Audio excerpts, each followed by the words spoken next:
Bonjour.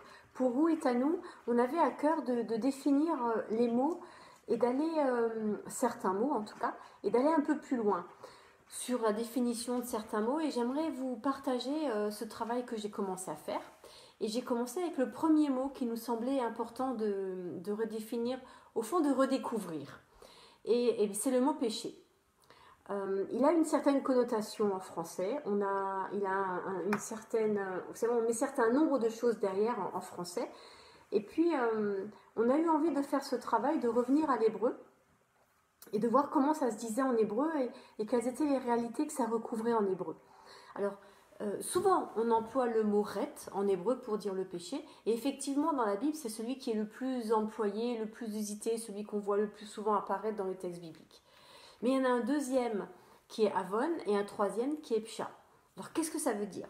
Pourquoi est-ce qu'il y a des nuances et pourquoi est-ce que en français on n'emploie qu'un mot alors qu'en hébreu il y en a trois? Et est-ce que ça a du sens d'avoir trois mots? Vous voyez, c'est toutes ces questions qui nous habitaient un peu, qui m'habitaient un peu. Ret, j'allais dire tout le monde sait que ça vient d'une expression de tir à l'arc qui veut dire rater la cible. Jusque-là, on est tous, j'allais dire tous d'accord, c'est rater la cible de la relation à Dieu, à soi, à l'autre. Un peu dans cet ordre-là d'ailleurs, parce que Dieu me permet de savoir qui je suis, et qui je suis me permet de relationner avec les autres de manière juste. C'est vraiment une question de relation, ce ret.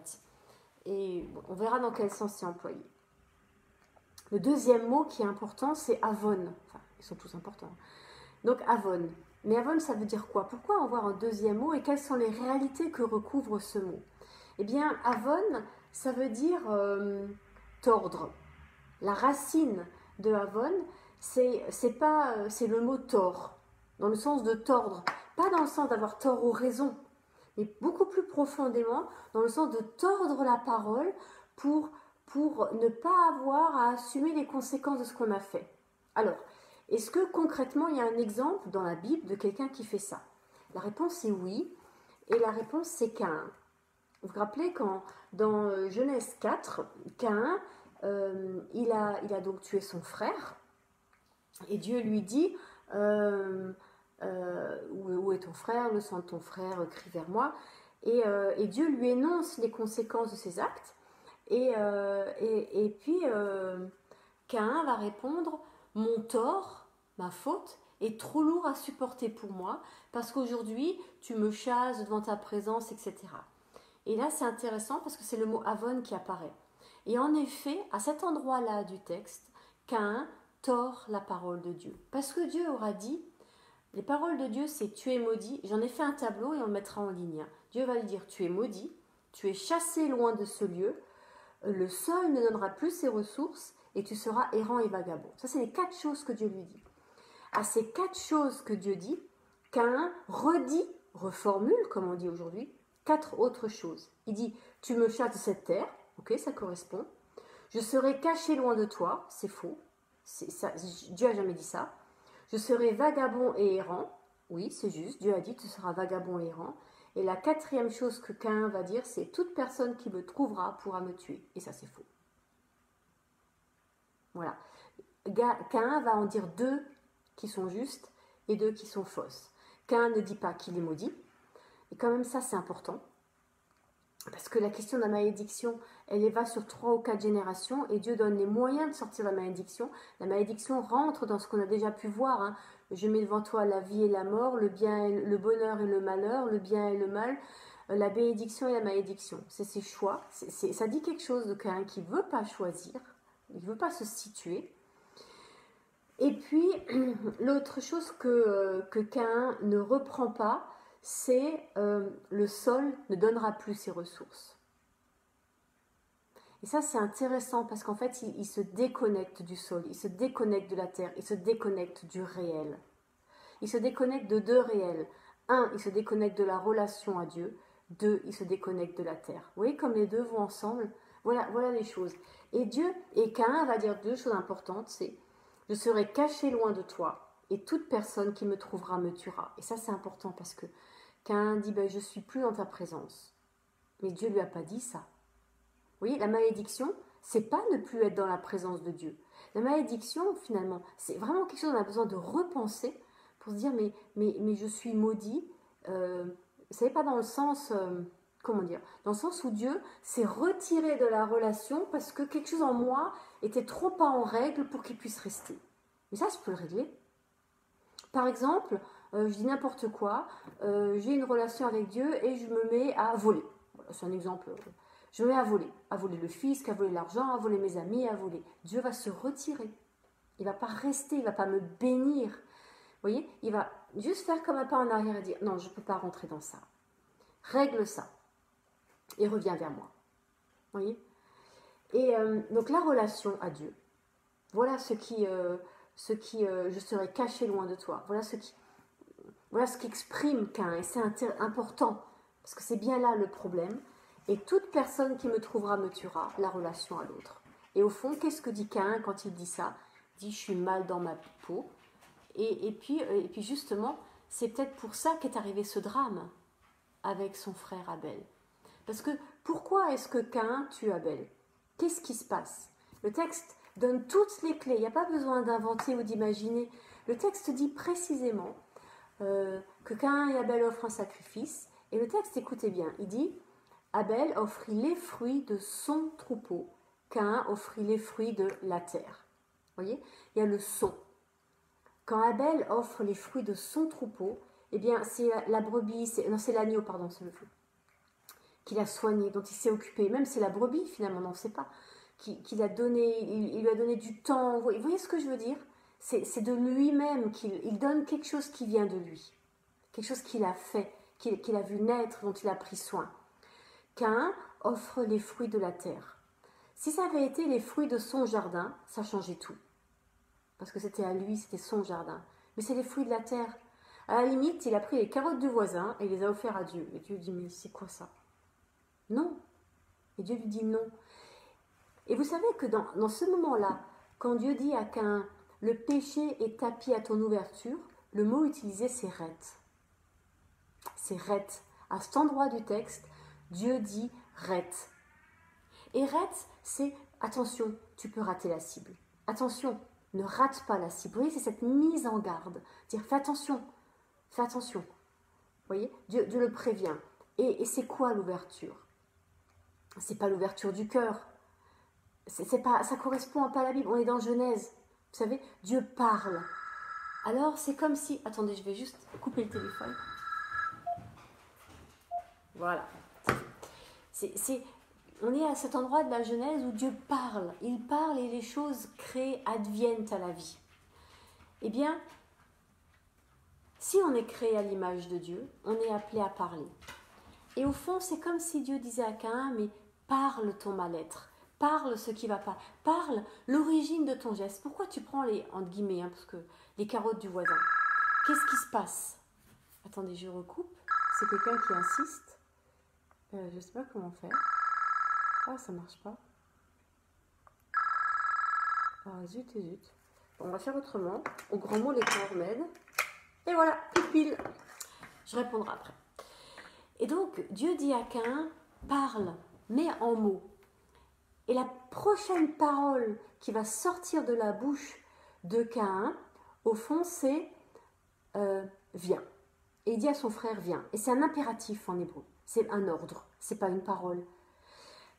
Alors, j'ai beaucoup aimé ce viens de Caïn. Attendez, je vais juste vérifier que c'est bien viens ou pas suis-moi, parce que j'ai là tout à coup... Voilà, pardon. Tout à coup un doute affreux.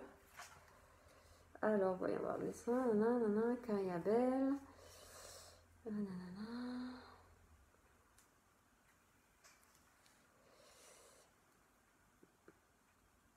Allô. Voilà, il dit allô. Bon, viens. Ce vient est un impératif. Et ça, c'est très important. Je vais vous expliquer pourquoi. Parce que c'est un ordre donné. Et vous savez comment ce mot a résonné dans mon cœur? Je me suis dit, mais au fond, Jésus dit ça aussi quand il dit à un disciple, viens et suis-moi. C'est pareil, c'est un impératif. Eh bien non. En grec, il y a une nuance. C'est ego eimi. Au fond, c'est comme si Jésus disait en grec, viens et suis. C'est quelqu'un qui insiste. Donc c'est comme si Jésus disait, viens et suis celui qui dit je suis.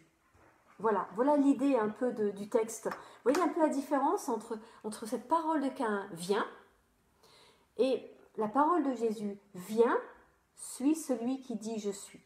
Viens et suis-moi, le moi là, suis celui qui dit je suis. Vous voyez, il y a eu autre chose. Et je crois que c'est important pour nous de nous situer dans cette parole de Jésus. Viens et suis celui qui dit je suis. Paul le dira un peu autrement. Imitez-moi comme j'imite le Christ. Vous voyez, il y a ce comme j'imite le Christ qui remet Jésus Yeshua au centre. Et ça, je crois que c'est important de pouvoir dire ça. Mais vous imaginez la folie en même temps que c'est de dire, regarde ma vie, imite-moi. Waouh, ça veut dire que ma vie, le Seigneur y a travaillé. Il y a travaillé. Et donc, pour en revenir à notre propos, voilà ce que Dieu dit au fond à Caïn. Tu es maudit, c'est un constat de là où tu en es. Mais ça, c'est pas quelque chose de pour toujours, au fond. Tu es maudit, maintenant, reviens du côté de la bénédiction. Refais l'autre choix, refais le bon choix. Reviens dans ma présence. On a vu le ret, c'est attention, tu peux rater la cible. Attention, ne rate pas la cible.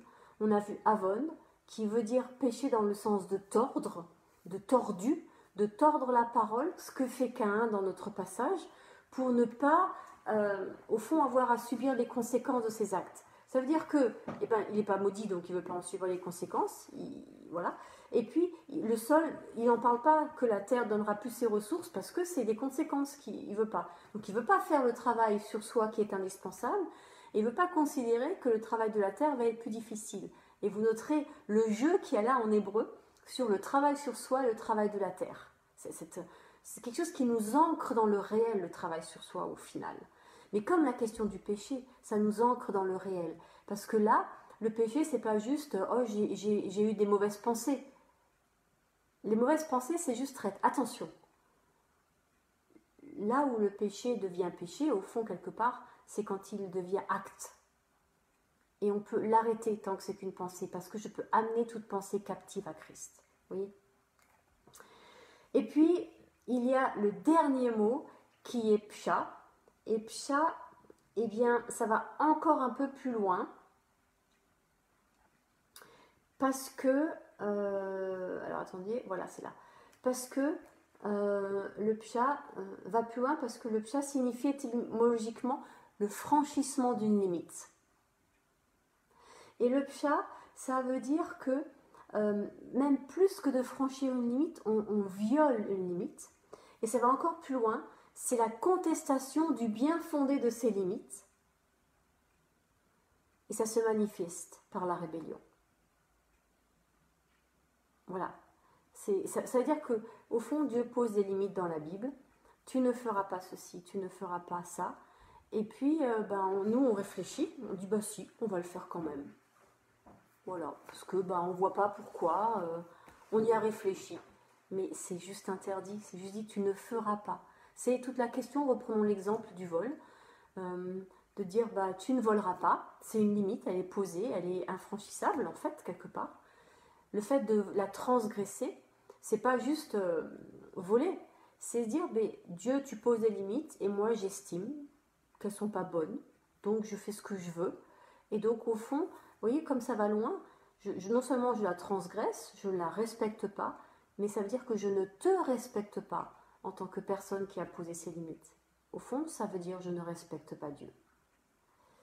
C'est aller loin, c'est aller très loin. Est-ce que dans la Bible on a un exemple de ça ? Eh bien oui, il y en a un. Il y en a un seul d'ailleurs, c'est David. Le roi David avec Bathsheba. On connaît tous un peu cette histoire. Donc David, l'armée part en guerre, et puis David reste au palais, et puis une après-midi, pendant la sieste, nous raconte le texte, une femme prend son bain sur un toit, et David la voit. David la voit, il a envie, il la désire, il la fait venir, il commet l'adultère avec elle, il la renvoie chez elle, et puis elle lui fait savoir quelque temps après qu'elle est enceinte, et donc là David, pour s'en sortir, il fait venir son mari, Uri le Hittite, et puis il essaye de faire en sorte que son mari il aille avec sa femme pour que ce soit lui qui soit le père de l'enfant. Ça ne fonctionne pas, Et David finit par envoyer Uri sur le front, par le renvoyer à la guerre avec une missive pour le général des armées, en disant le porteur de cette missive, il doit être aux premières lignes et tu t'arrangeras pour qu'il soit à un endroit où il ne peut pas échapper à la mort. Et on a les 3 niveaux. On a le Ret, David voit Bathsheba, mais tout est encore possible, il peut encore tout arrêter en disant non, non, elle est mariée, c'est interdit. Ne croyez pas que David ne savait pas qu'elle était. Si David de sa terrasse la voit, ça veut dire qu'ils sont voisins. Ça veut dire que David c'est le roi. Autour du palais vivent quoi? Les hauts dignitaires. Uri fait partie des hauts dignitaires, des personnes proches du roi. David connaissait Bathsheba.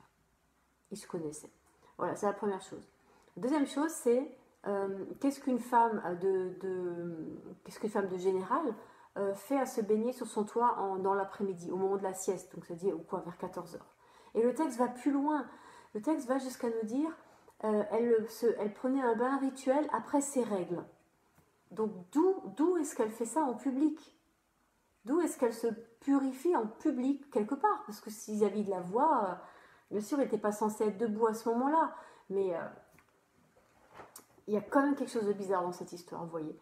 Donc Bathsheba prend ce bain à ce moment-là, à cet endroit-là, et rien dans le texte, ou plutôt cette partie du texte laisse entendre pourquoi nous préciser que c'est après le bain rituel, en sachant qu'elle n'a pas d'enfant et que pour une femme dans cette époque-là, ne pas avoir d'enfant, c'est compliqué. C'est compliqué. Vous voyez, il y a plein de choses dans le texte qui indiquent que là, on est dans le Havon. On est entre 2 personnes qui ont besoin de tordre leur réalité. Elle, sa solitude, le fait de ne pas avoir d'enfant, de ne pas exister dans la société, et puis David, l'envie de, elle est belle, et puis voilà. Et là, on est dans Havon. Ils tordent la réalité, ils tordent, non, tu es marié, chacun des deux, enfin, le roi c'est plus compliqué, mais elle, en tout cas, elle est mariée, lui, il est marié, enfin, vous voyez, c'est juste interdit.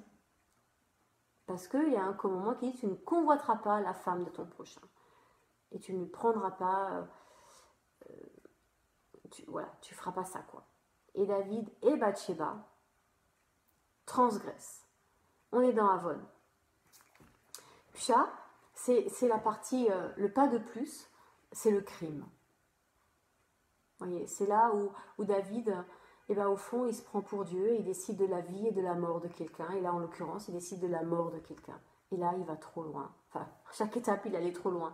Mais vous voyez, c'est intéressant que la Bible dit ça. Et voilà pourquoi il utilise 3 mots différents pour dire le péché. Pour dire que, au fond, ça n'arrive pas d'un coup. Vous voyez, c'est une lente descente et tout d'un coup, il est trop tard. On est arrivé au meurtre. Mais est-ce qu'il est vraiment trop tard? Eh bien, en fait, entre guillemets, non, pas avec Dieu. Avec Dieu, il n'est jamais trop tard. Dieu va toujours nous rechercher. Il va donner des moyens pour qu'on puisse sortir du péché. Mais il nous semblait dans Huitanou important de redire ça. De redire que c'est un processus. De redire que, au fond, le mieux, c'est de l'arrêter tout de suite, quand ça joue encore dans sa tête et dans ses pensées, et d'amener toute pensée captive à Christ, et de dire, mais viens par ton esprit purifier mes pensées. Est-ce que Dieu va donner les moyens d'en sortir? Oui. Par exemple, dans l'histoire de David, c'est Nathan le prophète qui va venir, et il va se passer 2 choses. La première, c'est que Nathan va raconter une histoire, et David va pouvoir prendre conscience de ce qui se passe. Et ça, on en parlera plus précisément samedi prochain, c'est la repentance. Et il y a une 3e étape, parce que la repentance ne suffit pas, la repentance c'est incomplet, parce que la repentance c'est finalement quelque chose qui ne va pas au bout d'un certain processus qui consiste à réparer le mal qu'on a fait. Et la 3e partie, c'est ce qu'on appelle, ou ce qu'on pourrait appeler, la réparation et la restauration. Cette 3e partie prendra du temps à expliquer, parce que c'est intéressant et que ça fait partie des sacrifices. Et c'est important qu'on prenne le temps pour cette partie-là. Voilà un peu. En tout cas, pour aujourd'hui, le péché, c'est nécessairement un passage à l'acte. Le péché dans la Bible en hébreu, c'est forcément quelque chose qu'on a fait, qu'on a mal fait, et dont il va falloir prendre conscience, c'est la première étape. Et la 2e étape, c'est comment je répare. Voilà, je vous laisse. À bientôt, à ce soir pour Havdalah et demain au culte. Bye bye.